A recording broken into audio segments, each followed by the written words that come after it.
भावों की निर्मल सरिता में अवगाहन करने आया हूँ। मेरा सारा दुख दर्द हरो ये अर्घ बैठने लाया हूँ।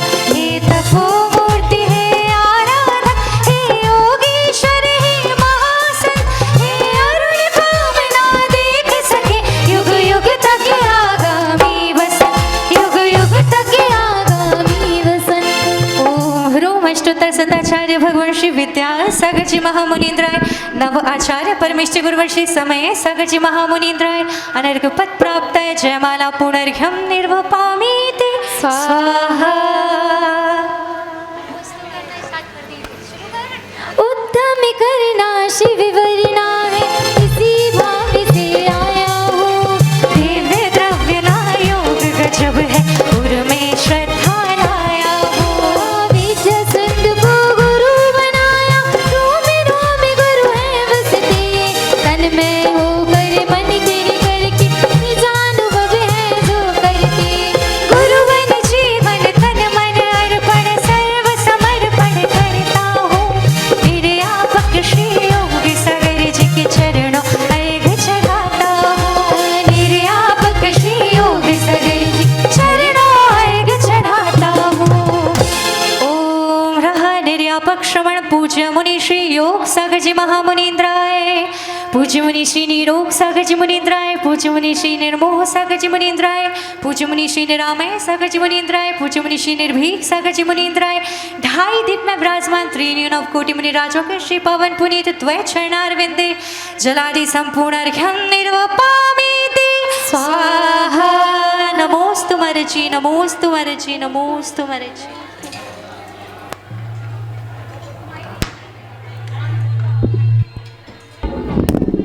बोलो अतिशयकारी चमत्कारिक उपसर्ग विजेता नैनाभिराम श्री पार्श्वनाथ भगवान की, कुंडलपुर के बड़े बाबा की, आचार्य श्री शांति सागर जी, शिव सागर जी, ज्ञान सागर जी, आचार्य विद्या सागर जी, समय सागर जी महाराज की, गुना में विराजमान ज्येष्ठ और श्रेष्ठ प्रथम निर्यापक श्रमण पूज्य मुनि श्री योग सागर जी महाराज की, समस्त मुनि संघ की, उत्तम त्याग धर्म की, 10 लक्षण महापर्व की, और कहीं मत जाओ मेरे भैया सब कुछ यहाँ मिल जाएगा।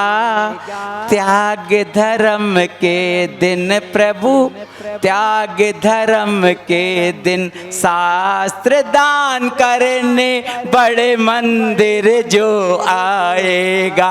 हाँ बड़े मंदिर जो आएगा, हाँ प्रभु मंदिर जो आएगा। 10 दिनों में सारे दिन एक तरफ और उत्तम त्याग धर्म का दिन एक तरफ। धन्य है ऐसे मुनिराज, चारों प्रकार के दान करने का सौभाग्य हम इन दिनों अमृत वर्षा योग में गुनानगर में प्राप्त कर रहे हैं। दान 4 प्रकार 4 संग को दीजिए, धन बिजली उनहार नरबब लाहो लीजिए। धन्य है गुनावासियों का पुण्य जो चारों प्रकार के दान करने का सौभाग्य हम प्राप्त कर रहे हैं।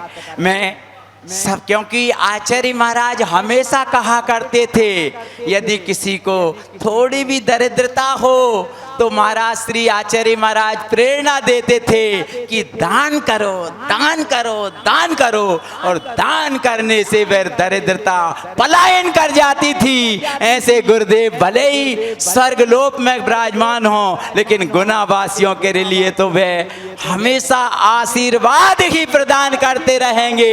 ऐसे आचार्य गुरुवर विद्यासागर जी महाराज की।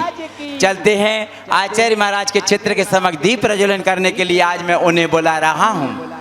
कल रात्रि में 11:15 बजे तक अंताक्षरी धार्मिक और राष्ट्रीय हुई थी, जिसमें उन्होंने प्रथम स्थान प्राप्त किया था। सुरभि बहन और सोनाली जी, सुरभि जी आए, प्रथम आपने सौभाग्य प्राप्त किया था उस अंताक्षरी में। तीनों, हाँ आप आ जाएं। सलोनी जी आप आ जाएं और चित्र के समक्ष दीप प्रज्वलित करें। आपने बहुत अच्छी प्रथम भूमिका निभाई थी। शीघ्रता से आएं और जिन जिन को भी आज त्याग धर्म के दिन अपनी चंचला लक्ष्मी का उपयोग करना हो, शीघ्र अतिशीघ्र मात्र 501 रुपए की राशि, उसमें भी 1 रुपए की छूट, यानी 500 रुपए की राशि में जिन जिन की भावना हो शीघ्रता से आ जाएं और आकर के शास्त्र दान करने का सौभाग्य। आप तो पहुंचे, सब मिल जाएगा। सुनीता जी पहुंचे,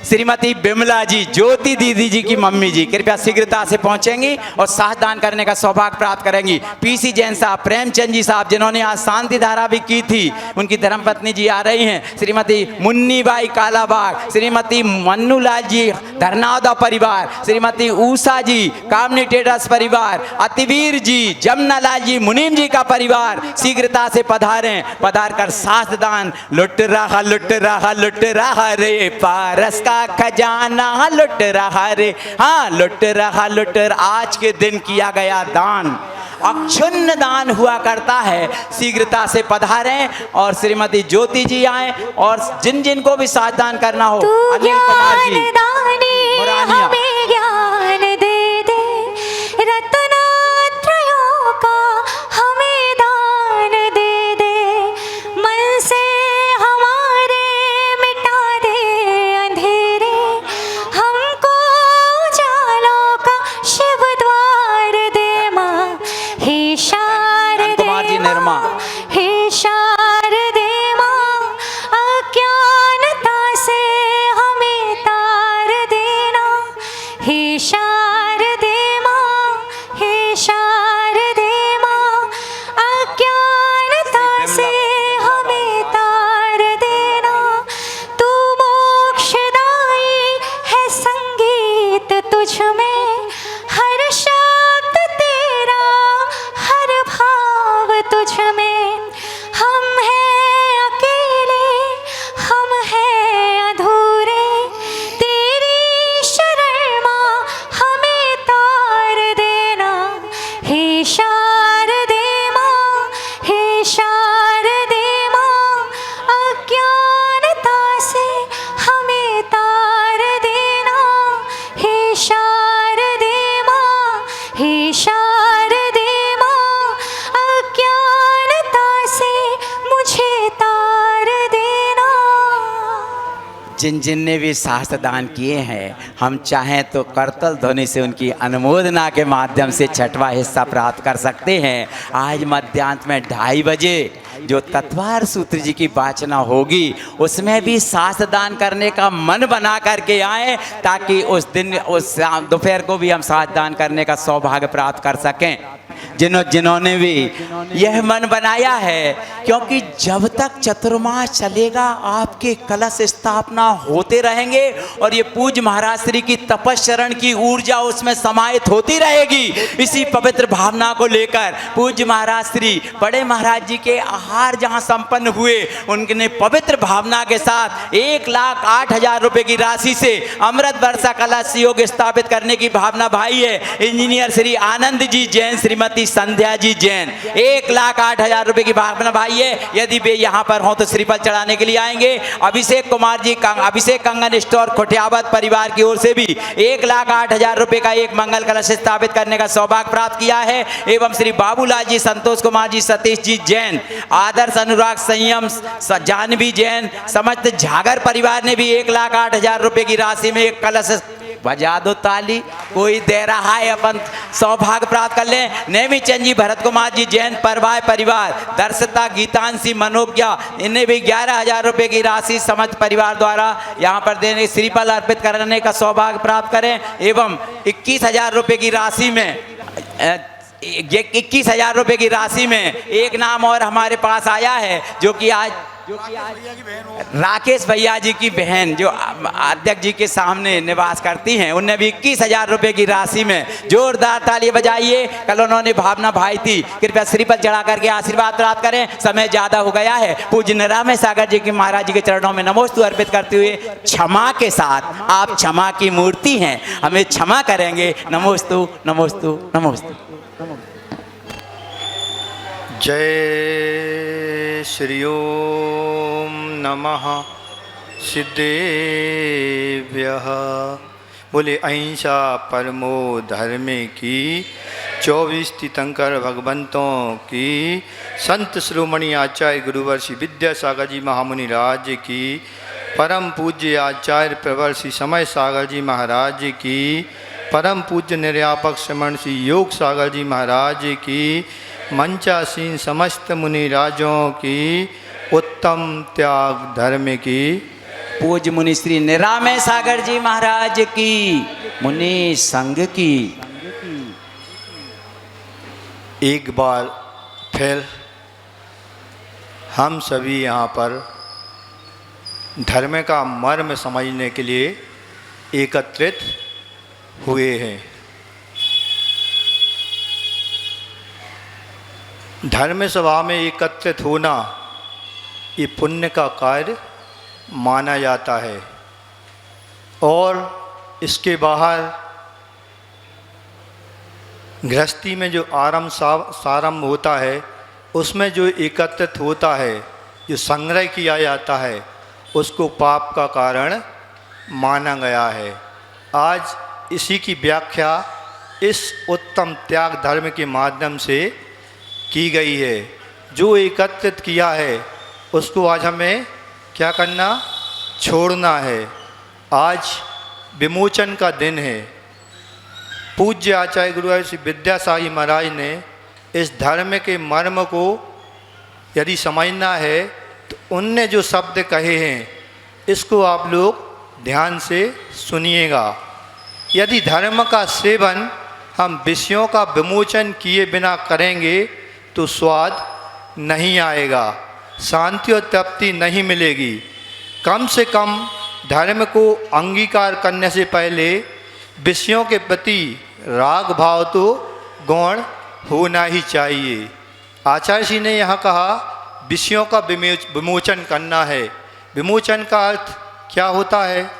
आप लोग जैसे जब भी कोई लेखक अपनी नई पुस्तक को छपवा कर लाता है तो क्या करते हैं, कोई मुनि संघ हो, आरिका संघ हो या विशिष्ट जो जन लोग होते हैं उनके समक्ष जनता के सामने 4-5 पुस्तकों का एक सेट बनाकर उस पर अच्छी चमक दमक का क्या लगाते हैं, पेपर पैक कर दिया जाता है।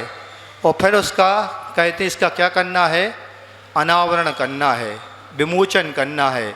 विमोचन का अर्थ भी यही होता है, छोड़ना, त्याग करना। आज हमें भी इस धर्म को समझना है, त्याग धर्म क्या और कैसे किया जाए। एक सन्यासी बाबा जो घर बार छोड़कर जग को निस्सार समझते हुए निकल पड़ते हैं आत्म शांति के हेतु। अच्छा ज्ञान उनको था, शुद्ध चर्या भी थी, सब कुछ जानते थे। हिंसादि 5 पापों का भी उनको ज्ञान था, उससे बचने के उपाय भी वो जानते थे। और अपनी दिनचर्या अहिंसा पूर्वक अहिंसादि व्रतों को पूर्ण कर वो करते थे। जब भी वो ठहरते तो मंदिरों में और दिन भर अपनी प्रभु भक्ति करते रहते थे। प्रेम से कोई कहता तो भोजन करने चले जाते, वरना प्रभु भक्ति का रस ही वो ग्रहण करते रहते थे। उनका एक शिष्य भी था, चेला।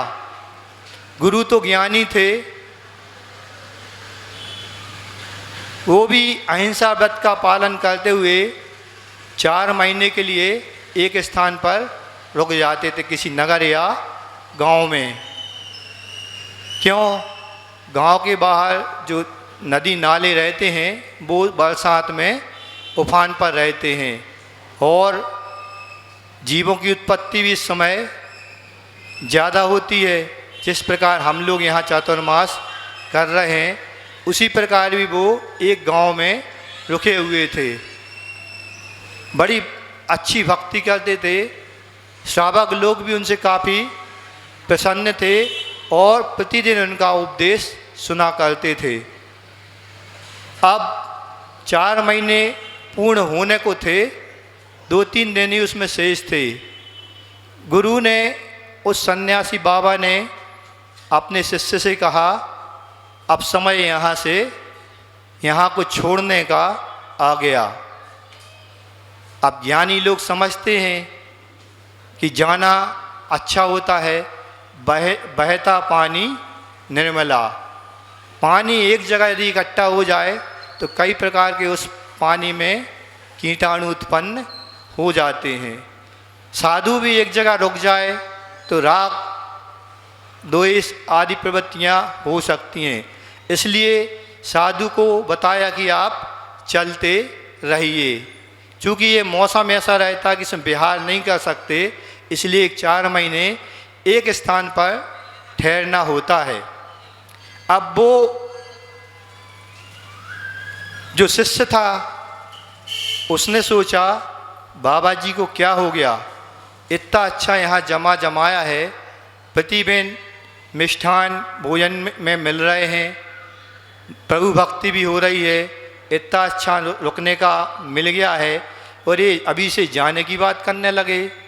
चूँकि अज्ञानी है, अज्ञानी जो व्यक्ति रहता है वो यही सोचता है, परिग्रह के उसमें फंस जाता है।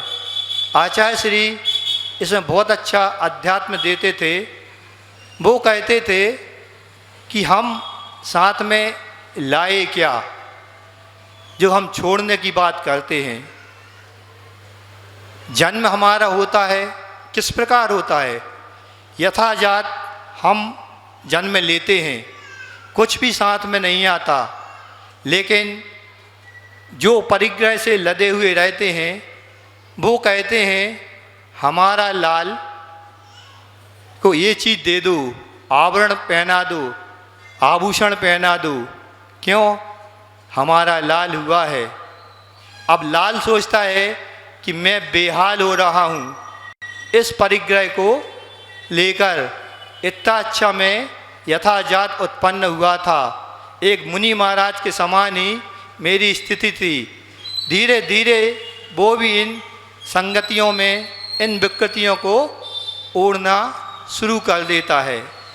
आचार्य श्री कहते थे, उन्होंने एक हाई को दिया, जुड़ो ना जोड़ो, जुड़ो ना जोड़ो, जोड़ा छोड़ो, जोड़ो तो बेजोड़ जोड़ो। क्या कहा, हम कुछ लाए नहीं, हम क्या जोड़ें, जो भी हमने ये पर वस्तु को ओढ़ रखा है इसको भी हमें छोड़ना है, इसको भी हमें छोड़ना चाहिए।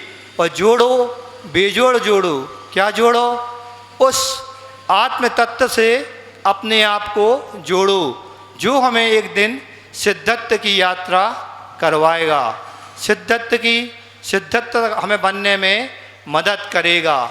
ऐसा अध्यात्म आचार्य श्री देते थे। तो इस प्रकार वो शिष्य सोचता है कि यहाँ से अब आज्ञा है गुरु जी की, जाना तो पड़ेगा ही। 2-3 दिन बाद वहाँ निष्ठापन करके वो लोग निकल जाते हैं, गांव की सीमा पार करते हैं, दूसरे गांव में जाना होता है। बीच में एक नदी पड़ती है। अब नदी के पाट बहुत चौड़े थे। जब बरसात का मौसम नहीं होता था तो वहाँ के श्रावक वहाँ से उसमें से निकल जाते थे। अब नदी बरसात का समय था, उफान पर थी। अब इसको पार कैसे किया जाए।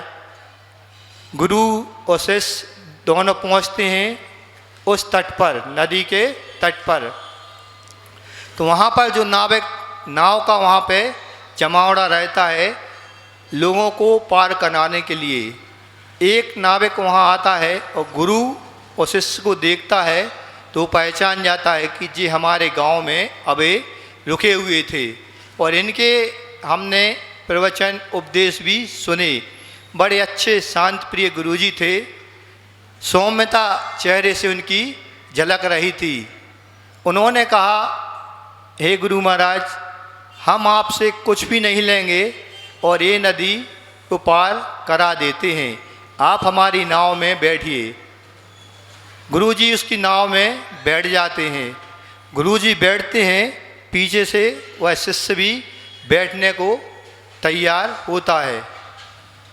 अब क्या करें, जब वहाँ से गांव से निकल रहे थे, गुरुजी ने उस शिष्य को स्पष्ट हिदायत दे दी थी कि हमें यहाँ से कुछ भी लेके नहीं जाना। अब चेला तो चेला था, उसके मन में लोभ आ गया एक प्रकार से कि कुछ तो रख लें, खाने पीने की चीज़, कुछ पैसे रख लें, आगे काम में आएंगे। पर गुरुजी ने उसको बिल्कुल मना कर दिया था कि हम जैसे आए थे वैसे ही यहाँ से जाएंगे। अब तट पर पहुँचने के बाद वह गुरु तो उस नाव में बैठ जाता है। जैसे ही वह शिष्य उस नदी में की नाव में बैठने के लिए तैयार होता है, पहुँचता है, तभी वह नाविक उसको रोक देता है। क्या कहता है, आपके तो पैसे लगेंगे। अब वो शिष्य उससे निवेदन करता है कि भैया मैं भी इन गुरु का शिष्य हूँ, इन्हीं के साथ ही मैं विहार कर रहा हूँ। लेकिन वो नाविक मानने को तैयार नहीं होता। मैंने एक को फ्री कर दिया, आपके तो पैसे लगेंगे। अब होता क्या है, वो मना करने के बाद भी गुरुजी के वह शिष्य 4 आने अपने पास अपनी अंटी में रख लेता है। कितने आने? 4 आने। अब जैसा भी हुआ हो, वो पूछता है कितने पैसे लगेंगे, तो नाविक कहता है कि इस नदी को पार कराने के 4 आने लूँगा। अब वो पहले तो बहुत मना करता है, क्योंकि जब लोभ आ जाता है तो चेहरे की विकृति, चेहरा भी कैसा हो जाता है, विकृत हो जाता है। जैसा सौम्य चेहरा गुरुजी का था वैसा उसका नहीं रहता। इस कारण वो नाविक उसको रोक देता है। वो भी बहुत मिन्नतें करता है कि मेरे पास पैसे नहीं है, ये वो नहीं, लेकिन वो उसकी एक भी नहीं सुनता। बाद में कहता है चलो ठीक है, मैं आपको 4 आने देता हूँ। वो 4 आने जब देता है तब उसको उस नाव में बैठने को मिलता है। ये सब दृश्य गुरुजी देख रहे थे। नाव वहाँ से चलती है और दूसरे तट पर पहुँचने को होती है। अब वो शिष्य था, बड़ा प्रसन्न होता है, कहता है गुरुजी मैंने आपसे कहा था कि कुछ आप रख लेने दीजिए, कुछ पैसे वगैरह, और आपने हमारी बात नहीं सुनी। देखो आज इस संकट की घड़ी में आज मेरे जो 4 आने रखे हुए थे वो ही काम में आए, और इस तट को पार करने में, इस नदी को पार करने में इसी की मदद हमें मिली। अब गुरुजी सोचते हैं क्या कहा जाए। वो पूरी बात बड़ी शांति से सुनते हैं और तट पर पहुंचते ही उतरते हैं और धीरे से उस शिष्य से कहते हैं देखो बेटा, तुम्हारी बात तो हमने सुन ली, पर मुझे एक बात बताओ, जब तक तुम्हारे हाथ में 4 आने थे क्या तुम उस नाव में बैठ पाए? क्या तुम उस नाव में बैठ पाए? बोलता है गुरुजी नहीं, जब तुमने उन 4 आनों का त्याग किया, अपने अंटी से वो निकाल कर उसको दिए, तब तुम्हें उस नाव में बैठने को मिला, और आज यहाँ इस नदी को हम पार करके आ सके। तो एक रूपक है, एक कथा के रूप में कहा जा रहा है। वो 4 आने यहाँ पर बता रहे हैं। 4 आने पहले चलते थे, जो वृद्ध लोग, बुजुर्ग लोग हैं, उनसे पूछना आने क्या कहलाता है। तो 4 आने का मतलब यहाँ बताया जा रहा है, एक आना क्रोध का एक प्रतीक है ये, दूसरा आना, एक आना मान का, एक माया का, और एक लोभ का। जब हमारे अंदर ये विकृतियाँ थीं, इन कसायों की विकृतियाँ थीं, तभी हम इस नदी को पार कर सके। इसी प्रकार जब तक ये प्रकृतियाँ हमारे अंदर रहती हैं, हम इस संसार सागर में ही पड़े रहते हैं, घूमते रहते हैं। बात शिष्य को समझ में आ गई। इसी प्रकार प्रतिदिन हम इन विकृतियों को इस धर्म के माध्यम से पार करते हुए आ रहे हैं। आज उत्तम त्याग का धर्म है। एक दोहा हमने पढ़ा था, तन पवित्र सेवा कियो, धन पवित्र कियो दान, मन पवित्र प्रभु भजन से त्रिविध होत कल्याण। 3 चीज़ें से बताई हैं, तन, मन और धन। धन पवित्र कैसा होता है? दान के माध्यम से। आज दान करने का दिन है। तन को और मन को हमने उत्तम सोच धर्म के दिन समझा था। अभी यहाँ प्रतिदिन दोपहर में तत्वार सूत्र की वाचना प्रतिदिन 1 अध्याय की हो रही है। एक दिन 6वें अध्याय में हमने एक सूत्र पढ़ा था, अधिकरणम जीवा जीवा। वहाँ पर आश्रव किस कारण से होता है ये बताया गया कि जीव के माध्यम से और अजीब के माध्यम से। बड़े महाराज जी ने बहुत अच्छी इस सूत्र की व्याख्या की थी। तो उसमें बताया कि जीव के जो आश्रव होते हैं वो हमारे मन वचन काय योग, कृत कार्य अनुमोदना, 4 कसाय और समरंभ समारंभ और आरंभ, इन सबको यदि हम मिला दें 108 ये आश्रव के भेद जीवकृत बताए गए थे। तो उस दिन इन जो अपने जीव से संबंधित थे, इन योगों के माध्यम से मन वचन और काय में हमारी अशुद्धि हुई थी, उसको हमने निर्मल किया था इस सोच धर्म के माध्यम से।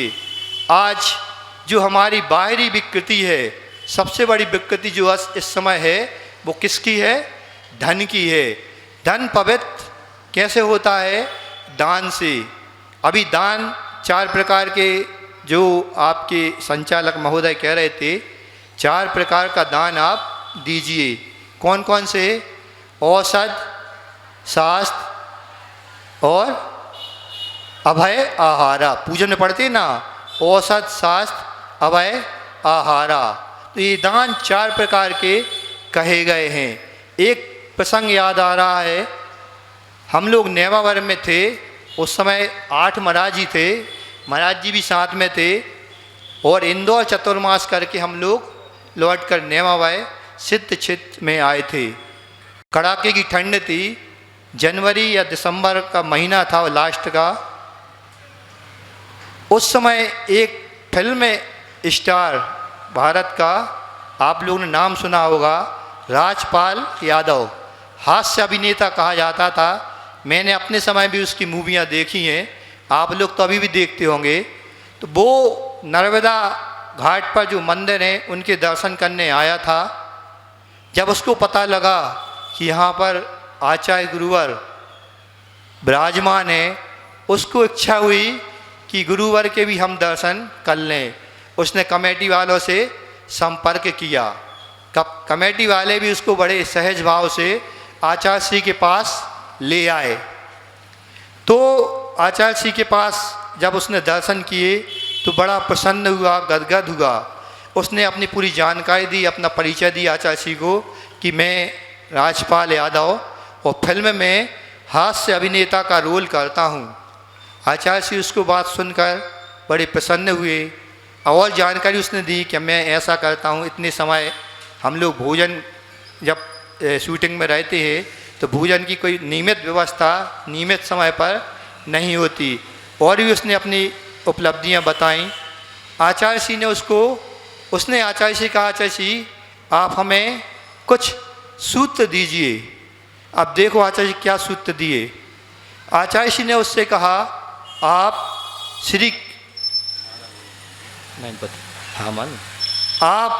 श्री कृष्ण के वंशज हैं।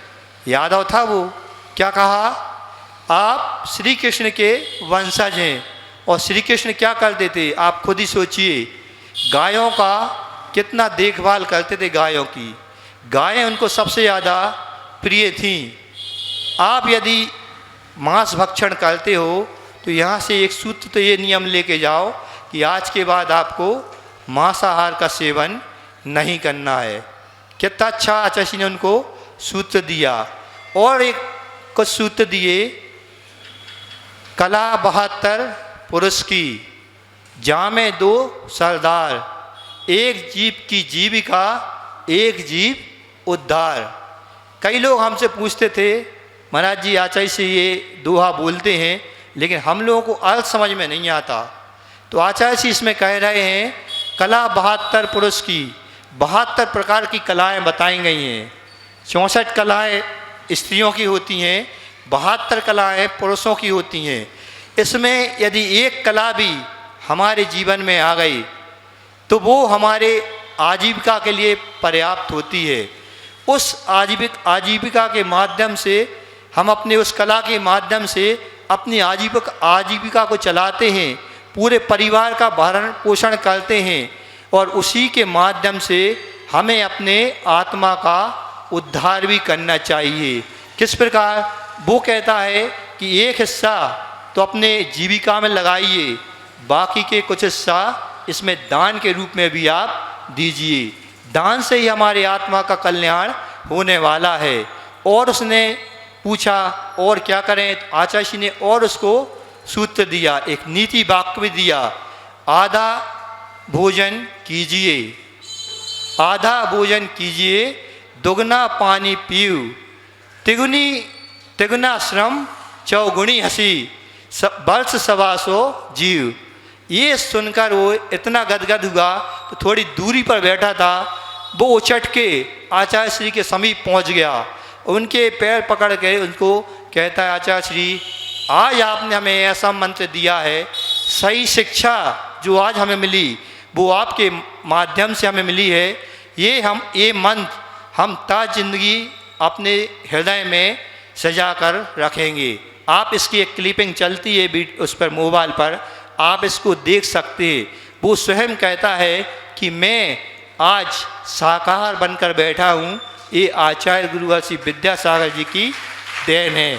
तो आप देखिए इतने करुणावान थे आचार्य श्री, उनने इन 2 माध्यम से चारों प्रकार के यहाँ उसके दान की पुष्टि कर दी। और लोग कहते थे कि आचार्य श्री ने क्या दिया, ये बोलो कि आचार्य श्री ने क्या नहीं दिया। उन्होंने सबसे पहले ऐसा दान बताया कि हमें दान देना है, करुणा दान। आज जो आपके नगर में और हजारों नगरों में गाँव में जो गौशालाएं खुली हैं वो किसकी देन है? ये आचार्य श्री की देन है।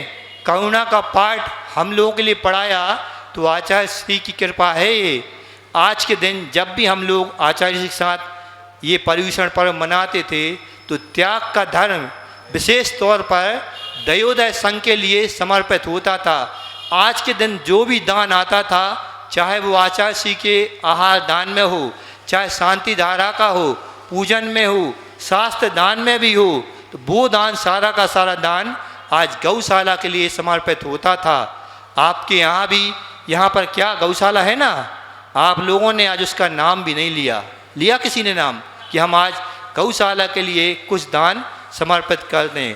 दूसरी जो शिक्षा का दान आचार्य जी ने जो शिक्षा दी है वो उस दोहे को पढ़कर समझ रहा है कि ऐसा ज्ञान दान तो हमें आज तक लौकिक शिक्षा में भी देखने को नहीं मिला, जिसके माध्यम से हमें औषध, ये जो उन्होंने दूसरा दोहा बोला था, एक आयुर्वेद का महत्वपूर्ण सूत्र था।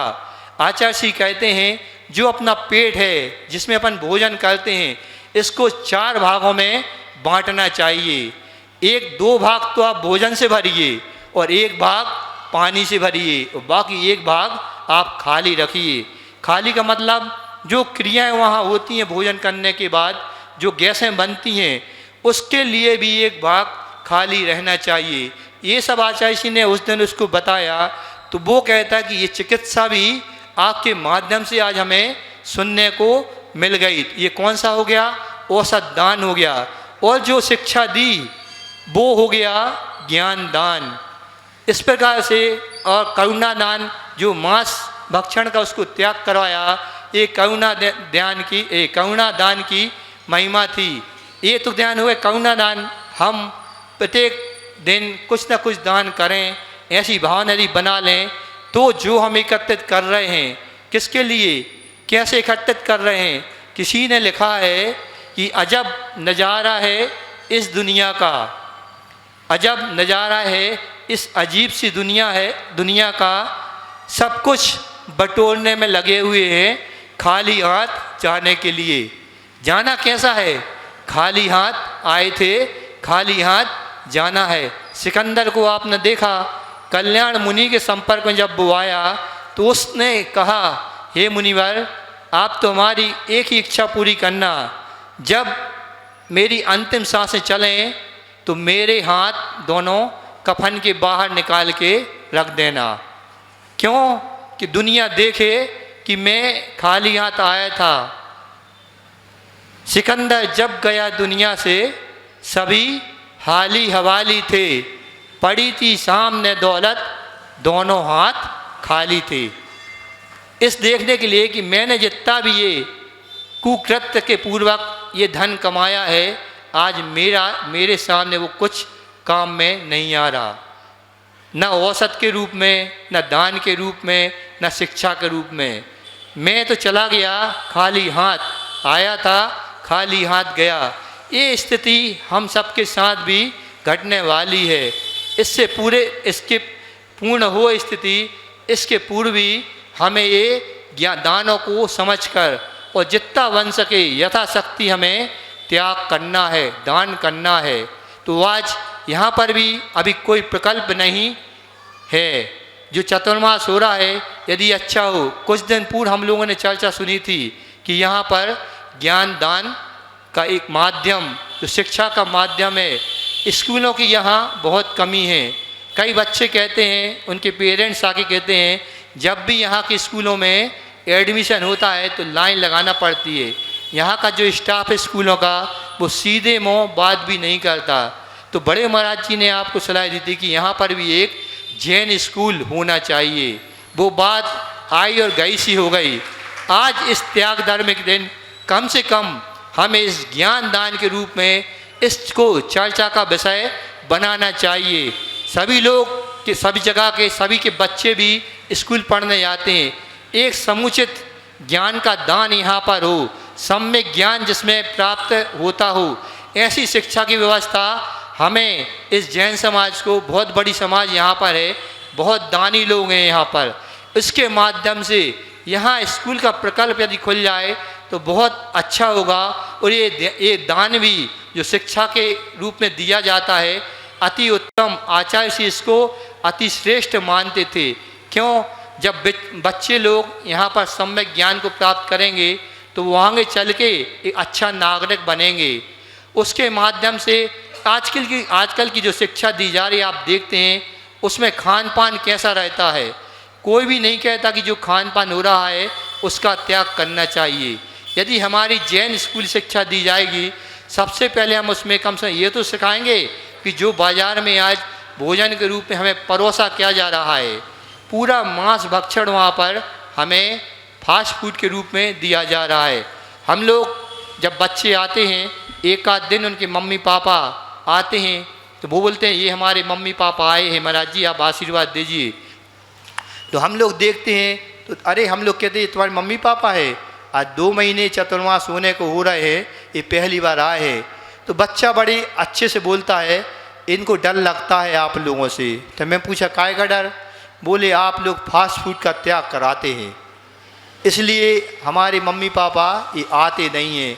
भैया आप ये तो समझो, हम आपके स्वास्थ्य के लिए, आपके समय के लिए ही इन फास्ट फूडों का त्याग कराते हैं। उसके माध्यम से कितनी बड़ी बीमारियाँ आपके घर आ रही हैं, ये भी तो आप सोचो। और कोई विशेष चीज़ नहीं है, खाने की चीज़ तो आप करा रहे, आप भरपूर खाइए। कौन सा भोजन? शुद्ध भोजन लीजिए जो आपके घर में बनता है।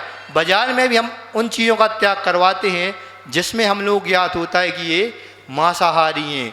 बाकी और चीज़ों का तो हम लोग त्याग नहीं कराते। इतना डरने की बात नहीं है। आज त्याग के दिन कम से कम इन चीज़ों का तो प्रत्येक व्यक्ति का त्याग होना चाहिए, है कि नहीं? उत्तम त्याग वही है जहाँ किसी के प्रति हमें राग ना रहे, ऐसा आचार्य श्री कहते हैं। दूसरी बात यह है, हम त्याग तो कर देते हैं, दान भी बहुत कर देते हैं, लेकिन उसका अहम नहीं होना चाहिए, मद नहीं आना चाहिए। हमने दान कर दिया, खोया खाया बह गया। क्या है?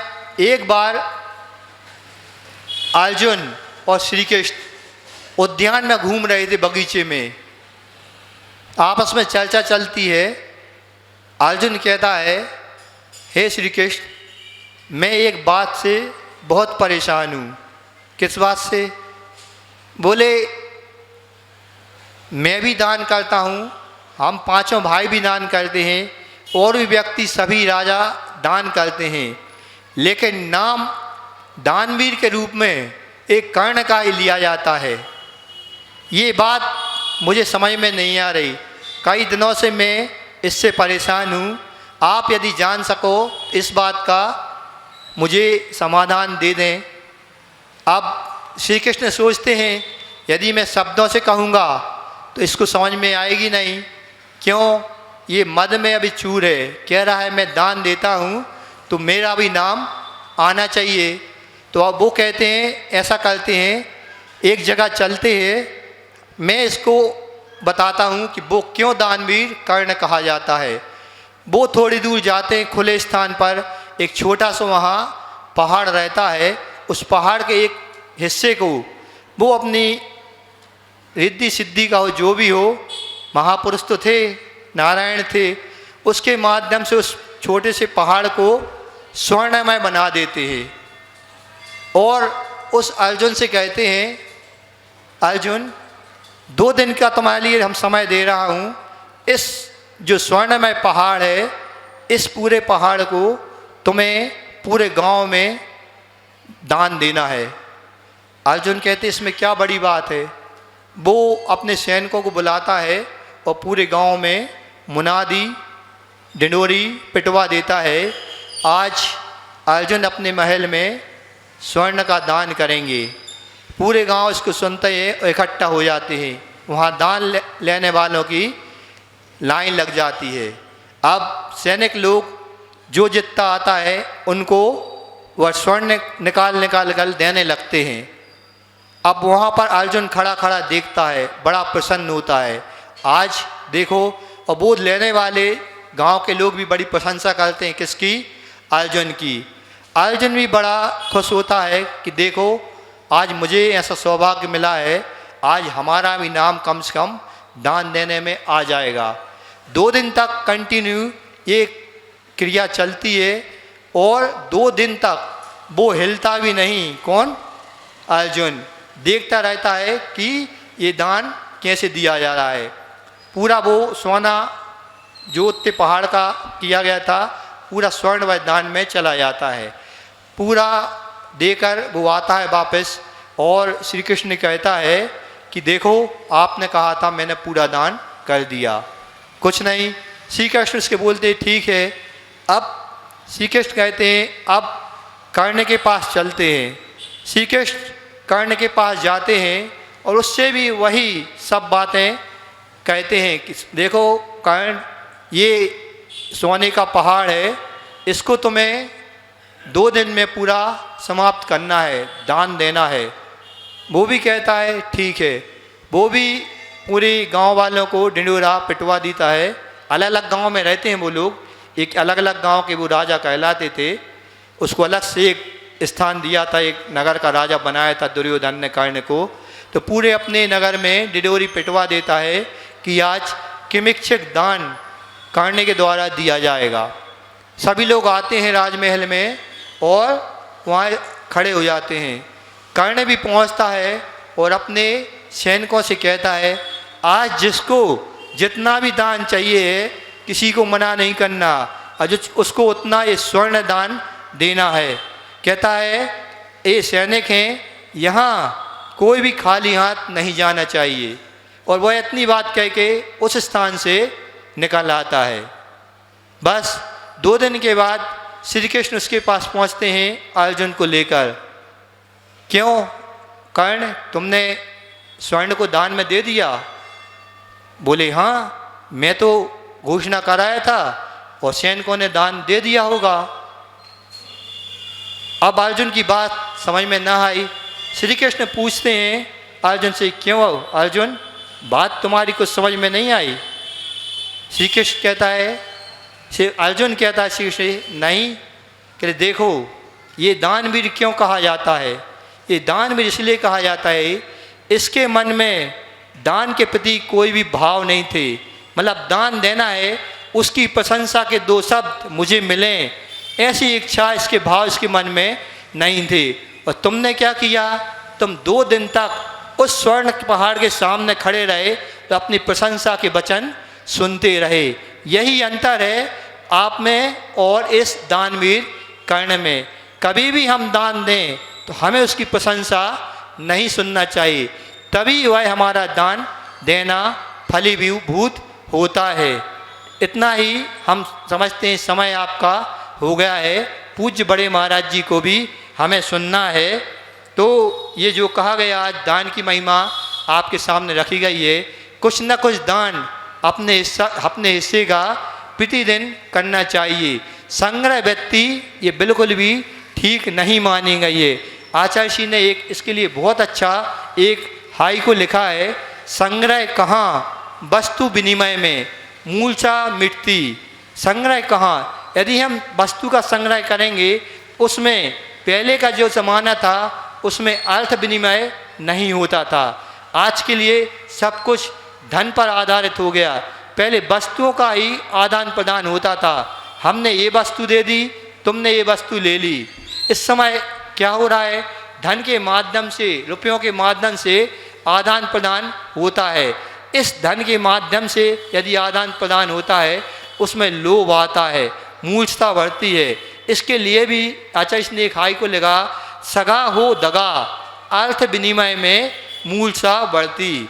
हम इसको समझे, संग्रह जितना कम करेंगे और संग्रह करने के बाद जितना हम हटाते जाएंगे दान दे करके, उतनी ही हमारी मूर्छा मिटती जाएगी। हमने आज इस दान धन को समझा, उसी के अनुरूप हम यह कार्य करें तो बहुत अच्छा होगा। तभी यह हमारा उत्तम त्याग धर्म मनाना और समझना सफल होगा। बोले अहिंसा परमो धर्म की। पूज्य निरामय सागर जी महाराज जी की। महाराज श्री आज शास्त्र दान में जो भी राशि आई है आपकी प्रेरणा से, वह सभी राशि जो शास्त्र दान में आई है गौशाला में गौग्रास के लिए उपयोग होगी। प्रातःकाल शांति धारा के समय में भी जो राशि आई है गौशाला के लिए वो प्रतिदिन उसी में उपयोग होती है। महाराज श्री आपने दूसरी प्रेरणा हमें दी है, मैं सभी समाज को अवगत कराना चाहता हूँ। महाराज श्री ने जो जैन स्कूल की बात कही कि वह आई और गई, ऐसा नहीं है महाराज श्री। साधु के मुख से जो शब्द निकलते हैं वे शास्त्र बन जाते हैं और उस शिक्षा के मंदिर स्कूल की प्रक्रिया हमारी चालू है। प्रबंध कारिणी समिति ने एक मीटिंग के माध्यम से उसको गति प्रदान की है और वास्तु विज्ञ से चर्चा होने के उपरांत पर्यूषण पर्व के बाद वास्तु विज्ञ गुना में आने वाले हैं। टाइम आउट हो गया। हाँ हाँ, हम चाहते हैं कि स्थान फाइनल होते ही आपके आशीर्वाद से गुना में जैन स्कूल की आधारशिला रखी जाएगी। सकल जैन समाज के सभी महान भावों से भी मैं अनुमति चाहता हूं, आप हाथ उठा करके अनुमति दें कि गुना में जैन स्कूल बनना चाहिए या नहीं। वास्तव में सभी की मनोभावना है कि जो क्राइस्ट और वंदना में हमारे बालक बालिकाएं जाते हैं वे जैन स्कूल में आकर के शिक्षा प्राप्त करें। बहुत बहुत धन्यवाद। पूज्य महाराज श्री के चरणों में नमोस्तु नमोस्तु नमोस्तु। उत्तम त्याग धर पर हमें ओम नमः सिद्धेभ्यः नमः सिद्धेभ्यः। मार विजय का योजन बोले पार्श्वनाथ भगवान की जय, चौबीसों भगवान की जय। बोले आचार्य गुरु विद्यासागर जी महाराज की जय। बोले आचार्य समय सागर जी महाराज की जय। परवराज परोशन पर्व की जय। ज्येष्ठ और श्रेष्ठ परम पूज्य श्री योग सागर जी महाराज की। हाँ, आज अष्टम दिन त्याग धर्म है। त्याग, जो त्याग करता है वही धर्म को प्राप्त करता है। धर्म वही है त्याग धर्म, जो कि अनादिकाल से अज्ञान के कारण वह आदमी अपनी स्वभाव को छोड़ करके पर पदार्थ को ग्रहण करने में लगा हुआ था। तो एक बार की बात है, शिष्यों ने गुरु से निवेदन किया, बताइए गुरुदेव कि ये नदियाँ मीठे जल से परिपूर्ण होते हैं और ये जितनी भी नदियाँ होती हैं सब पेय होते हैं और ये सभी समुद्र में मिल जाते हैं, तो समुद्र खारा क्यों होता है? बताइए। हाँ, समुद्र वही हजारों नदियाँ समुद्र मिल जाने के बाद, वहाँ जाने के बाद समुद्र का पानी खारा क्यों होता है? तब गुरुदेव ने उत्तर दिया, देखिए उदार वृत्ति होनी चाहिए, समर्पण भाव होना चाहिए, दान की भाव होना चाहिए, आदि आदि। ये सब किस में होते हैं? नदी में हुआ करते हैं, लेकिन समुद्र में नहीं हुआ करते। समुद्र केवल ग्रहण करना चाहता है, संग्रह करना चाहता है, जिसके कारण उसका पानी खड़वा हो गया है। हाँ, दो कि उसकी में क्या कलुषता के ज्वार भाटे होते रहते हैं और कंजूसता के कारण उसका पानी क्या हुआ है? कड़वा हुआ है। बताओ, देखिए यही बात है कि हम लोग जो ग्रहण क्या अर्जन कर रहे हैं, लेकिन वह त्याग के कारण वह उसमें प्रामाणिकता आती है। एक हाइकू लिखा था, अर्जित धन परिमार्जित होता दान धर्म से। अर्थात क्या हुआ, आपने जो अर्जित किया है वह दान धर्म से क्या होगा? पावन पवित्र होगा, अर्थात 2 नंबर का 1 नंबर में परिवर्तित होगा। तो यह हमारा यह सिद्धांत है। भगवान ने बताया दान क्या है और त्याग क्या है, इसमें बहुत अंतर है। दान पाप का ब्याज चुकाता है। क्या? दान पाप का ब्याज चुकाता है और त्याग जो है पाप का मूल चुकाता है। समझे? तो आप तो कम से कम भी ब्याज तो चुकाते जाएं, तो अवश्य आप एक दिन क्या हो जाएगा? मूल भी चुका लोगे, नहीं तो दोनों हो जाए तो और गड़बड़ हो जाएगा। तो यह आपका कार्य है। ग्रस जो होता है क्या कि ध्यानेन योगी और दानेन भोगी। क्या कहा? जो ध्यान करता वह योगी कहलाता है और दान देता वह भोगी कहलाता है। तो आप लोग भोग सामग्री को एकत्रित कब होता है? दान से होता है, न कि और किसी से होता है। तो आप संग्रह करके रखने से मतलब नहीं होता, उसको सही सही क्या हो जाओगे? हाँ, अच्छे स्थान पे यदि उपयोग करोगे तो सही है। और नीति न्याय का जो होता है, क्या नीति न्याय से कमाया हुआ धन सही स्थान में ही जाता है और अनीति से संग्रहित किया हुआ दान कभी भी सही कार्य में नहीं आता। जैसे बाढ़ का पानी पीने में नहीं आता, बाढ़ का पानी दिखाई देता है लेकिन वह जैसा आता है वैसे ही बह जाता, इसी प्रकार है। तो दान वह क्या है? दान परिग्रह का प्रायश्चित है, इसमें अभिमान का अवकाश नहीं। समझ में? अहंकार नहीं है अपने करना है, यह मेहरबानी नहीं कर रहे हैं, हम अपने कर्तव्य कर रहे हैं। जो कि धन कमाने में जो पाप है उसका परिमार्जन करने के लिए हम दान दे रहे हैं। ये तो त्याग के साथ होना चाहिए। एक बार की बात है, आचार्य के साथ एक बात बनी, 1981 की बात है। नैनागिरी में चतुर्मास हो रहा था, तो वहाँ आचार्य का आहार हुआ। जिसके आहार हुआ वहाँ का एक व्यक्ति डिप्टी कलेक्टर था, वो आहार नहीं दे रहा, हाथ जोड़ के खड़ा है। और बार आहार होने के बाद आचार्य के साथ आता है, महाराज मैं भी आहार देना चाहता हूँ लेकिन त्याग नहीं कर पाता हूँ, क्योंकि मैं ऐसे सर्विस करता हूँ तो रात्रि भोजन आदि कर नहीं पाता हूँ, इसलिए क्या किया जाए बताइए। अच्छा ना कुछ त्याग तो करना पड़ेगा। ऐसे चर्चा करते करते स्थान पे आए, बैठे बताइए क्या त्याग करना है। आचार्य ने कहा आज से ये कहो रिश्वत नहीं लूँगा। हाँ, कितनी बड़ी बात कही। हम रात्रि भोजन की बात नहीं कर रहे हैं। हाँ, आज से ये कहो कि मैं रिश्वत नहीं लूँगा। 5 मिनट तक ठंडे बैठे हुए, हाँ, सोचते रहे, फिर बाद में स्वयं उन्हें स्वीकार किया। और उनने देखो ये है, देखो उत्थान किस प्रकार होता है। हमने कुछ चीज़ दी थी, रात्रि भोजन कहा 2 दिन नहीं, बात जिंदगी भर के हो गई। और यही तो हुआ। अब क्या हुआ, प्रामाणिक हो गया, वो व्यक्ति की प्रभावनाक अंग बन गया। हाँ, कहीं भी जाएगा रिश्वत नहीं लेगा, अरे भैया ये रिश्वत नहीं, जैन है फलाना ऐसा, ये होगा। और त्याग होगा, परिग्रह प्रमाण भी हो गया। हाँ, जितना सरकार दे रही है उससे भी संतोष रखिए, ये कहलाते हैं कल्याण की बात। ये है गुरुओं की ये भावना होती है, कल्याण के मार्ग के चलाना।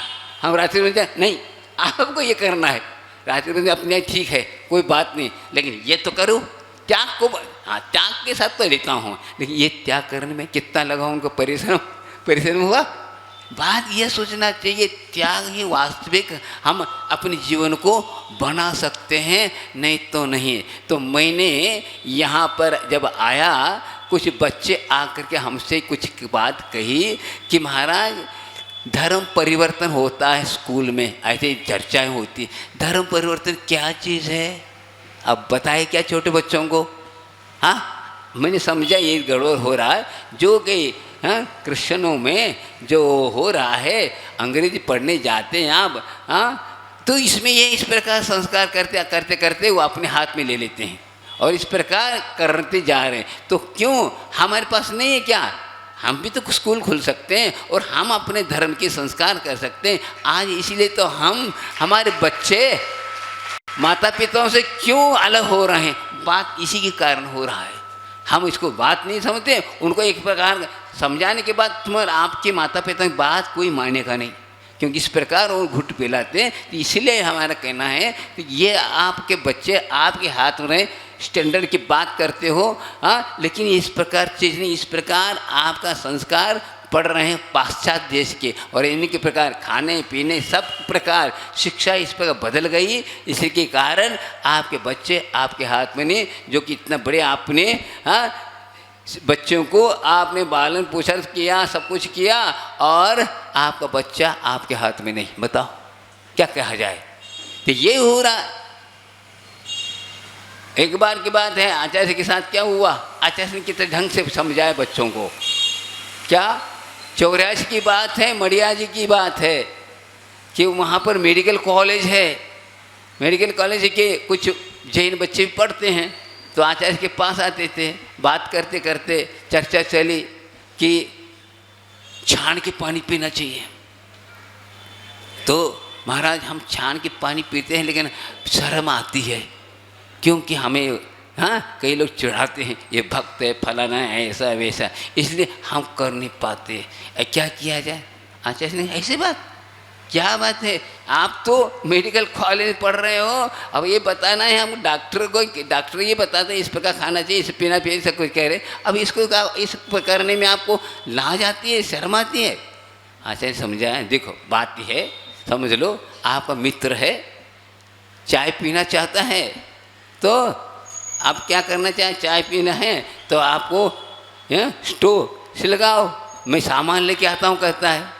वो सामान लेने आया, इतने शेगड़ी हाँ स्टोव से लगा नहीं पा रहा था, इतने में वो आए मित्र, अरे भाई क्या बात है, इतने महीने दूर से सामान ला के आया, लेकिन आज तक आपने हाँ इतने टाइम में स्टोव से लगा नहीं पाए, क्या करूँ, वह जो है बार बार पुण्य हो रहा है।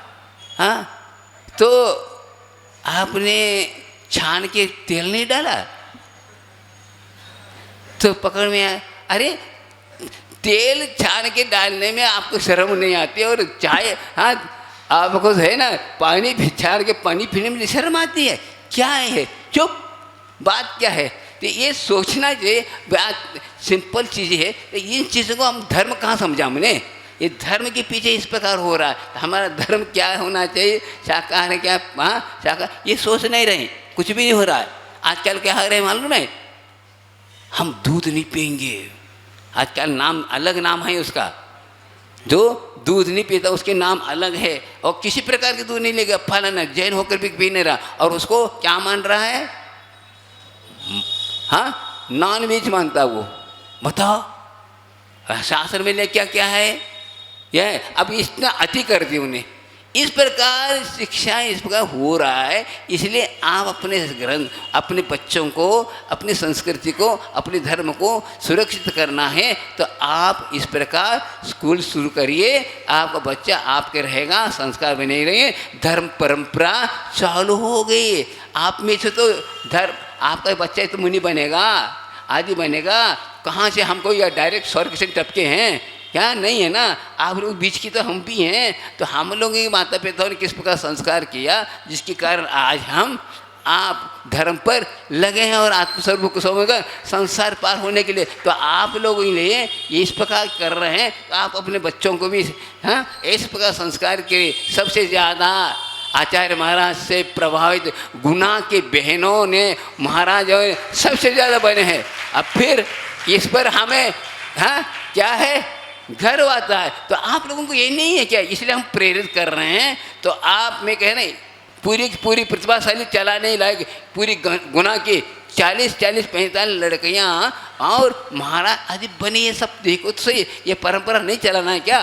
तो आप लोगों को यही बताना चाहता हूँ, आज त्याग के दिन सब लोग इसमें भागीदार बने और इसमें शिक्षा में आप योगदान दें, तो आपके जो है ये चतुर्मास करने का सार्थकता मानी जाए। बाकी तो ऐसी ही है, चाहे तो हर साल हो रहा है, समझ में आए।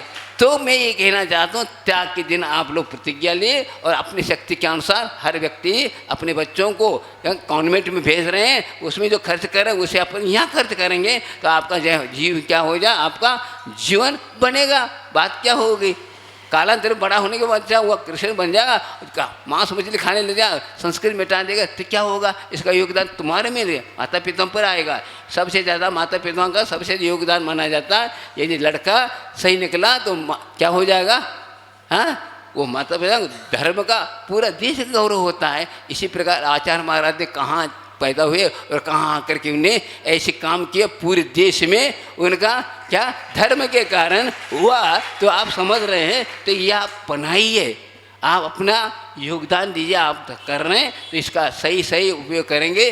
भाव ज्ञान दान सबसे ऊंची चीज़ है, यह तो भावांतर में काम में आने वाला है, इसलिए आप इस प्रकार करें तो बहुत अच्छा होगा। एक दृष्टांत देता हूँ, देखिए त्याग की महिमा। आज से मैं 50 साल पहले एक मुनि महाराज ने मुझे एक किताब दी थी। उस किताब में एक त्याग के बारे में दृष्टांत था, वो आपको सामने रख रहा हूँ। एक नगर के बाहर में एक बड़े संघ का चतुर्मास हो रहा था। जैसे यहाँ चल रहा है ना, इसी प्रकार चल रहा, और राजा महाराजा सब लोग आकर के दर्शन करते, पूजा करते और प्रवचन करके अपने आप को बहुत खुशी का अनुभव करते थे, आनंद का अनुभव करते थे। करते करते करते चतुर्मास पूरा हो गया, और चतुर्मास के अंत में अपने अपनी शक्ति के अनुसार कुछ लोगों ने दान दिया, कुछ त्याग लिया, कुछ दीक्षा ली, आदि आदि सब। आचार्य महाराज इतने ऊंचे थे, सबकी दृष्टि जाती थी उनको, यहाँ से लेकर के अंत तक कौन कौन बैठता इतना तक सब जानते थे वे। सब लोगों ने किया। एक किसान आकर बैठता था वहाँ कोने में, वो सबसे ज़्यादा पीछे बैठा रहता था। उसको भी सब जाने के बाद उसको बुलाया, आचार्य महाराज ने स्वयं बुलाया, हाँ तुम भी कुछ त्याग करो, आज त्याग का दिन है, त्याग करो। आचार्य ने कहा उसने, किसान ने, मेरे पास कुछ भी नहीं है, मैं मजदूरी करके जीवन यापन करता हूँ, और मैं अकेले नहीं 3-4 व्यक्तियों को और पालन करना पड़ता है, लेकिन मैं पुण्य मेरे पास न घर है, न ज़मीन है, न कुछ है, कुछ भी नहीं है, बस मजदूरी करना ही, एक टाइम खाता हूँ, ऐसा ऐसा कहा। फिर भी त्यागो, अरे मैं क्या त्याग करें। और बार बार कहने के बाद फिर अंत में कहा, कोई बात नहीं है, फिर भी आपको त्याग करना, क्या त्याग करना है बताइए, आप बताइए, मेरे पास तो कुछ त्याग करने के लिए कोई समझ में नहीं आ रहा, आप बताइए। तो उनने कहा, महाराज ने आप कितनी रोटी खाते हो बताओ? मैं 5 रोटी खाता हूँ। कोई बात नहीं, इसमें से 1 रोटी चढ़ाओ मंदिर में। एक मंदिर में प्रतिदिन आप भोजन से पहले 1 रोटी चढ़ाओ। सश्चात तिसर्गो दानम, ये कहलाता है। ऐसा नहीं कि बोरी से बोरी दे, ऐसा नहीं। आपने थाली में से त्याग करने का कहा है। सश्चात तिसर्गो दानम, इस प्रकार जैसा कर दो। इतनी खुशी हो गई उसको, इतना आनंद मनाया उसने। बहुत दिन बहुत, हाँ मेरा सौभाग्य है, इतने में चातुर्मास लेने के बाद मैं भी कुछ त्याग करने का सौभाग्य मुझे मिला। गुरु महाराज ने वरदान, ऐसे भाव हुए। आसपास में देव लोग बैठे थे, सुन रहे थे, देख रहे थे उसके चेहरे को। ओह ऐसा भी है, देखो कितना सुंदर काम किया। जो करोड़पति जो आनंद नहीं लेता, उसने 1 रोटी चढ़ाने में इतनी खुशी और इतना आनंद और धर्म मुझे प्राप्त हुआ कह रहा है। ओहो, वो देवलोक जा करके अपने देवलोक में जाकर कहा मैंने इस प्रकार स्थान पे गया था और एक ने ऐसा त्याग कर, इतना आनंद है जो कुबेर को भी इतना आनंद नहीं आता, उतना उसने आनंद मनाया और गुरु के प्रति समर्पित हो गया। देखो आप सुनने की बात है, यहाँ के नहीं देवलोक में जा करके त्याग के उस किसान की त्याग की महिमा गाई। और क्यों? रोटी के पत्ते नहीं, उसको जो आनंद आया, जो खुशी हुई, उसका जो है वो उसकी तारीफ कर रहे थे। और त्याग किया क्या? 1 रोटी। अरे इतने होता है? अरे भाई क्या है, जिसके पास जो है वही तो जा रहा है। वास्तविक तो पूरा त्याग कर रहा है, वो अपने भूख को कम करके त्याग कर रहा है। ये महत्वपूर्ण बात है। आपने एक बोरी के बोरी, अरे आपको गोदाम भरा हुआ है, 1 बोरी देने से अंतर नहीं होने वाला है। तुमने जो दे रहे हो अपने पेट को कम करके खुद का ध्यान, ये महत्वपूर्ण है। समझ में, भूख को कंट्रोल करके आप दान में दे रहे हैं और दान देने में इतनी खुशी के साथ कर रहा है, इसलिए ये महत्वपूर्ण है। फिर उसमें से एक व्यक्ति देव परीक्षा करने के लिए आया, देखता हूँ कैसा है वो कितना समर्पित है भगवान के प्रति। तो क्या हुआ? वो तो भगवान देखो, जिसने गुरु ने बुलाकर व्रत दिया उसको और खुशी के साथ और क्या हो सकता है। देखो मैं इतने बड़े आचार्य के दृष्टि में मैं भी आ गया, देखिए करोड़पति अरबपति सामने बैठे हैं, उनकी से भी मुझे भी बुला कर दिया। इसका मतलब क्या है? मैं भी भाग्यशाली हूँ। और उसने प्रतिदिन जाकर भगवान के सामने 1 रोटी रख के प्रणाम करके काय सर करके तिलक लगा के आ जाता था और प्रतिदिन बहुत खुशी हो। तब से उसको इतना ज़िंदगी में कभी खुशी नहीं मनाया। वही सोचता था मैं गरीब हूँ, क्या करूँ, पूर्व में ऐसे पाप किया जिसके कारण मैं दरिद्र हूँ आता था। लेकिन आज दरिद्र का भी भाग्य खुल गया, बड़े गुरु महाराज ने मुझे ऐसे व्रत दिए, अब मेरा कल्याण ही है। फिर ऐसे करता था। एक दिन एक देव आया परीक्षा करने के लिए और शेर बन करके मंदिर में जाकर बैठ गया। बताओ, शेर बन करके अब देखता हूँ कैसा आता है, देखेंगे कैसा समर्पित है देखेंगे। तो वो शेर बन करके जब मंदिर में जाकर विधि के पास बैठ गया। इतने में लोग आकर देखे, अरे ये कहाँ से आ गया शेर, और बड़े घबरा करके बाहर आ गए। और सभी लोगों ने बोला शेर है, शेर से। वो जनता एकत्रित हो गई, देखने में कोई अंदर जाने की हिम्मत नहीं रख रहा। इतने में वो आ गया, कौन? किसान। और क्या करता है, चलो भाई रास्ता दो, हम अपने काम कर लें। भैया वहाँ पर अंदर शेर बैठा है। तो क्या हुआ? अरे क्या हुआ? अब समझते नहीं शेर क्या होता है। हमारे लिए कुछ भी हो, आपको तो भैया तुम्हारे तो आप धनवान हैं, हमारे लिए रोटी मिलती नहीं है। हम काम करने वाले हैं, हम भगवान के दर्शन करते हैं और भोजन करके हमें काम में जाना है। अब तुम कुछ भी करो, हमें रास्ता दो। अरे भाई मरना चाहते हो क्या? अरे हम मरना तेरना कोई बात नहीं है, हम तो हमें काम करना, गुरु महाराज की आज्ञा है, आशीर्वाद है, उसमें कुछ नहीं होने वाला। अरे हो भी जाए भगवान के सामने हमारी मृत्यु हो जाए, इससे बढ़कर क्या हो सकता है बताओ। और चला गया वो और बैठा था, देख रहा था वो वहीं। ऐसा नहीं कि इधर दूसरी वेदी पे, उसी वेदी पे और जाकर रखा, खाइसर किया, तिलक गया, बढ़िया आनंद के रस बाहर आ गया। देखते रह गए लोग, ये क्या बात है, क्या बात है। और वह भी शेर भी बाहर आ गया उनके पीछे पीछे और अपना रूप बदल करके उसके चरणों में गिर के कहा, ये सही सच्चा धर्मात्मा है, त्याग ही होता है। ऐसा हुआ और चला गया। उसने पूछा, किसने? देव ने कहा कुछ मांगो। कुछ मांगने के लिए नहीं आया हूँ, मांगना हो तो भगवान हमारे लिए क्या दिया, मांग के नहीं, बिना मांगे हमारे लिए आशीर्वाद दिया है, अब क्यों तो मांगने की जरूरत है? जाओ कहता है, बताओ, चाहो तो मिल सकता था। हाँ, धन दौलत मांगता नहीं, हमें मांगना नहीं, मांगना ठीक नहीं माना जाता, याचना ठीक नहीं मानी जाती है। आचार्यों ने 22 परिधि के अंतर्गत याचना परिधि भी कहा, मुनि महाराज याचना नहीं करना है, सिंह वृत्ति अर्थात भगवान सर को क्या मतलब है, पर वही बात छोड़ के आए फिर मांगना, ये ठीक नहीं है। तुलसी कर पर कर करो, करतन करे करे, जादिन करतन कर करे, तादिन डूब मरे।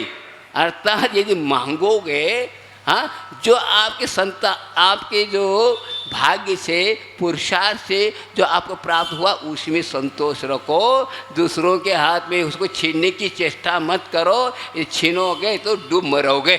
ये है। तो उसने मांगा नहीं और चला गया। अब यह आधे कथा हो गई। अब थोड़ी सी और आधा पूरी नहीं है, ये कथा पूरी नहीं हुई, अब ये और थोड़ा सा और है, और चमत्कार देखिए, एक रोटी का चमत्कार और देखिए समझे? यहाँ पर देखो, त्याग वास्तविक वही है जो हम भोग करते, उसके प्रति जो इच्छा है, उसकी जो उसको त्यागना है अपने को। ऐसे थोड़ी कि काली मिर्च चढ़ाएं और गला कोटा चढ़ाएं। हाँ, वास्तविक तो वह है जो हम भोग में आता है, कर्म जो रोजाना में काम है वही तो आ रहा है। अष्टद्रव्य में क्या आ रहा है बताओ? पूरी वही है। इसको अच्छी तरह जगो तो हम उससे, हाँ, आत्मिक वही भोग प्राप्त कर सके। तो हुआ क्या, उसी नगर का राजा का राजकुमारी थी और उसका स्वयंवर था। वो स्वयंवर में क्या होता है, यह जमाना बदल गया, पहले राजा महाराज लोग स्वयंवर आता, राजकुमारी स्वयं वरेगी किसको? पति को। वह राजा ने कई महाराजों को, राजाओं को, महाराजों को, सब बड़े बड़े को निमंत्रण दिया, फलानी तारीख पर इस प्रकार होना है, और सबको बुलाया गया। सब लोग आए, सब बड़ा प्रदर्शन हुआ और राजा महाराजा शेर साहब और सब लोग, सामान्य जनता भी आकर बैठी और कार्यक्रम शुरू हो गया। और उसमें किसान भी आकर बैठा था कोने में, वो भी देख रहा था। और हुआ क्या, राजकुमारी निकली वरमाला लेकर के, राजाओं की पंक्ति लगी तो पंक्ति में घूमते रही, जैसे मुनिमाना घूमते हैं ना चौकी लग में, ऐसे ऐसे वो घूमती रही। देखते देखते एक सहेली भी थी, बता रहे ये फलाना राजा है, फलाना कहाँ देश का राजा, सब परिचय देते जा रहे, देखते जा रहे, क्या सब देख रहे हैं और वह हर के पास से जा रहे, ऐसे नहीं कि ये करके यूँ मुड़ गए, प्रत्येक के पास जा करके और हर राजा यूँ कर रहा है, मेरे गले में लग रहा, मेरे डाल नहीं रहो, देख रहे, चलती जा रही, थपती जा रही, कहाँ जा रही है, क्या है, कौन सा राजा है, क्या है। अब राजा भी जिसका पुत्री राजकुमारी, वो भी देख रहा है क्या हो रहा है, ये गड़बड़, राजाओं की पंक्ति छोड़ती जा रहे, और सब राजाओं के पास गई, वहाँ से लौटी, फिर शेर साहूकारों के बीच में घूमने लगी, उनको भी छोड़ दी, सामान्य जनता के भी चली गई, सबको देखते जा रहे, देखते क्या प्रतिज्ञा है, क्या नियम, क्या है, उनका भाव ही पता नहीं चल पा रहा है। तो देखते देखते देखते देखते वहाँ गई जहाँ किसान बैठा था, पहले से थोड़ी परिचित था वो, कोई किसी मतलब नहीं था, और उसके जाकर गले में हार डाल दी। क्यों डाल दी? बात क्या ये देख रही थी, भगवान के, जिनेंद्र भगवान के भक्त कौन है देख रही थी वो, तिलक कोई लगाया ही नहीं, हाँ, तिलक कोई लगाया ही नहीं, उन्हें तिलक लगाया था, बस विधि में लगाई,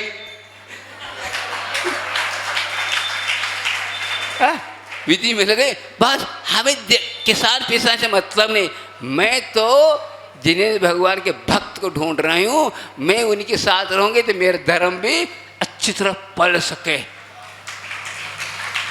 अब क्या हुआ, राजा महाराजा लोगों को गुस्सा आ गया, फिर म्यान से तलवार निकलने लगे, हाँ धनुष चलने फलाने हुए, सब विप्लव हो गया।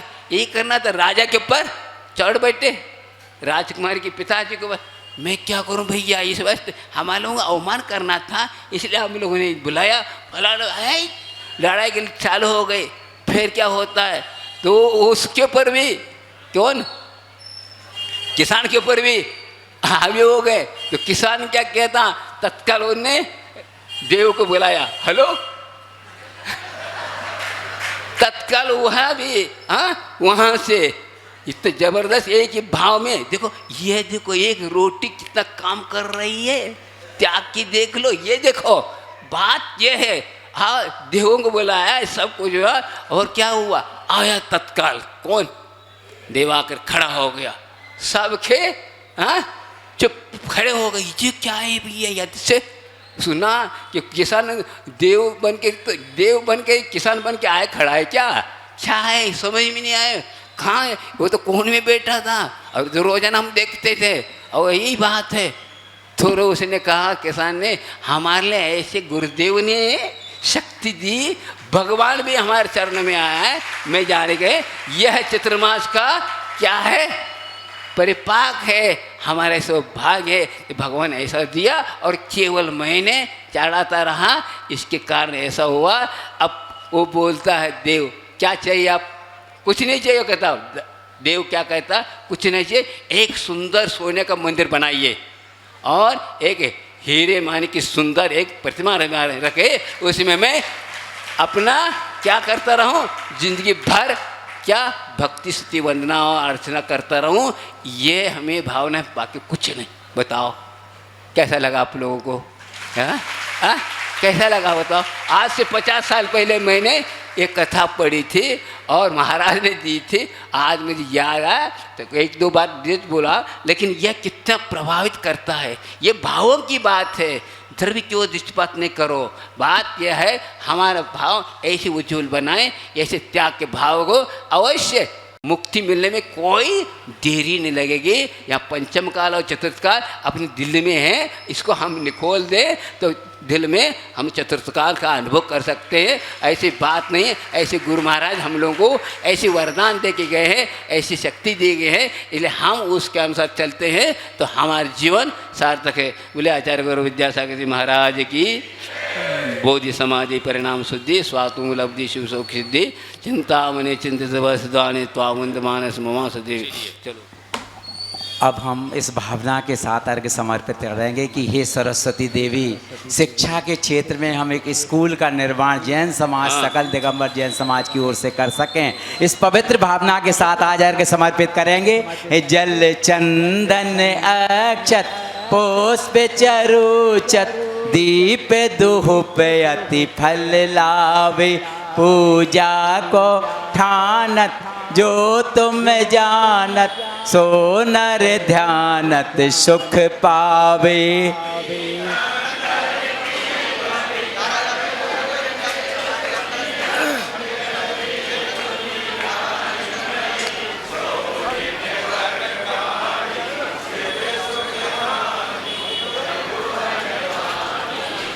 ओम ऋषि जिन मुखोद्भव सरस्वती दिव्य प्रथमम कर्णम चरणम द्रव्यम षटखंडागम जय धवल महाधवल पंचास्तिकाय पंच परमागम तत्वार सुदसो अध्यायभ्यो 10 लक्षण महापर्वेभ्यो उत्तम त्याग धर्मेभ्यो जनर्ग पद प्राप्तिभ्यो पूर्णर्गम नृपांति।